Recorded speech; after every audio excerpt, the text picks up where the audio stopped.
what to see, what to stream, and what to skip. It's Movie Reviews with Ryan J. And who we got here? We're back with the nationally syndicated film critic, Ryan J., who is dressed in my favorite color, pink. My favorite color. Who we got? Yes. How you doing? I'm doing great. Thank you so much. You look fantastic. Thank you. I'm inspired by my favorite character in the first movie I'm reviewing today, which is the Nutcracker in the Four Realms, and the Sugar Plum Fairy, who I am obsessed with right now. Keira Knightley in this movie is a scene stealer, and so I thought I'd do my version of a Sugar Plum Fairy. I love Keira Knightley. You're pulling it off. I'm already a fairy, isn't he? So it's I know. Yeah, I love it. So this movie is amazing. It's my second favorite Christmas movie of all time, just behind Meet Me in St. Louis. Okay. It is great getting you in the holiday spirit. It has sensational design in everything from the realms that you visit, to the costumes, to everything they're wearing, to what you're seeing, and the dialogue and the acting is great. I just wish that this film was edible. It's so gorgeous. Oh, wow. Mackenzie Foy is Clara there. She's fantastic. She's from the Twilight films. Morgan Freeman and Helen Mirren do great character work. Keira Knightley's fantastic. The music, there's a touch upon the ballet. I want to see this movie again in 3D. It's so fantastic. See it.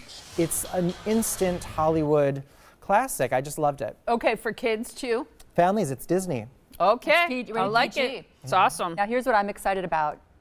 Bohemian Rhapsody. You're going to love it. PG-13. Okay, Yes. I was waiting to hear what you were going to say about it. It is a crowd pleaser. Okay. Everybody walking out of the screening absolutely loved it. You know, first of all, the music from Queen soars. It's really great, and it really chronicles the creation and the coming together of this band, how some of their greatest hits were formed, and it really focuses on the life and times of Freddie Mercury, who here is played by Rami Malek. And it's interesting because I feel like at the beginning of the film he struggles a little bit. He's got the teeth, you know, they wanted him to look like Freddie, but as it goes on, he becomes more convincingly Freddie, less Rami. The lip syncing is good, the whole band is great. It's not as gritty as it could be. It sort of blushes over a lot of Freddie's life, but does touch upon some key moments, and there are some random changes that they made in story for adaptation, perhaps. Okay. But the music is great, the story is interesting, and it's a beautiful tribute to Freddie Mercury. See it. It is a crowd pleaser, absolutely. From start of his life to the end of his life? See it. Okay. All right, what about The Happy Prince, rated R? Well, you know, a couple weeks ago, I featured my interview with Rupert Everett, who is the writer, director, producer, and star of this movie.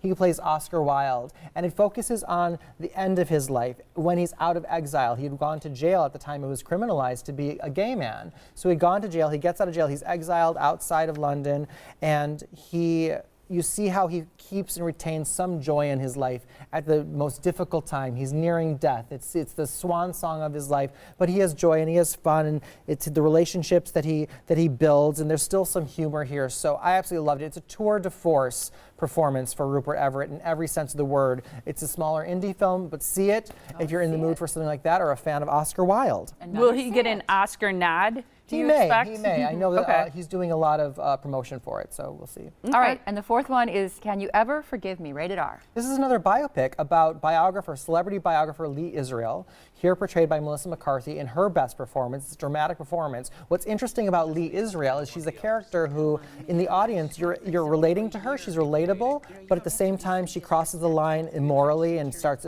getting involved in criminal activity. So you're kind of like disgusted by some of her behaviors, but still liking her and rooting for her. And that's an interesting thing. Her co-star Richard E. Grant is phenomenal. He deserves an Oscar nomination. I wouldn't be surprised if there wasn't some buzz for Melissa here too. She's fantastic. See it. Again, a really well-written, really interesting movie. I mean, there's so many good options right now. We're in November and December. It's Oscar season, you know? 4 see-its. Wow, yes, 4 see-its. see-its. You know, she's amazing to me because there's a movie I can't think of right now where she's with the Girl Scouts and she's all diva'd up. You know, and then she's in this movie and she looks old and frumpy, and I mean, good for her. She has a great character. She's very versatile that way, that she can do different looks. And she really can do comedy and drama and everything. Is she hilarious in this movie? It's a dramedy, so she has comedic moments, but it's more of a drama. Okay. All right.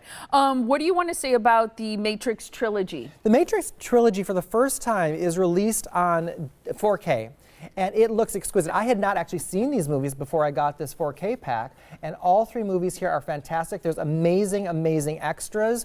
You have behind-the-scenes commentary by the Wachowskis. You have commentary from philosophers, which is so fascinating. I was listening to some of that. Great featurettes behind the scenes, extras, hours of extras. So that's available now on 4K if you're interested in that. I just have to catch myself because I just said what do you want to say about the Matrix trilogy? And my boss just said yesterday, he goes, too often on the show you say, what do you want to say about blah, blah, blah. And you just I said just it. caught myself. Staying on Molly Faye brand. I just said it. It's great. So what do you don't want to say about the movie What do you club? want to say about the movie club? Exactly. There is a movie club. People, I Yay. can't believe how many people have been asking about this. It's The Grinch. It's the new animated musical Grinch. Tuesday, November 6th at 7 p.m. Head over to my website if you'd like to win a pair of free tickets that are reserved seats for that screening with me. Vote first, though, right? Yes. Vote absolutely first. vote. And then Vote. there you go. Yes. All right, here's the deal. You can like Ryan J on Facebook, follow him on Instagram and Twitter, and for his full movie reviews, check out his website, ryanjreviews.com. What do you want to say about that? Great to see you. You look too. fantastic. Thank you so much. Appreciate it.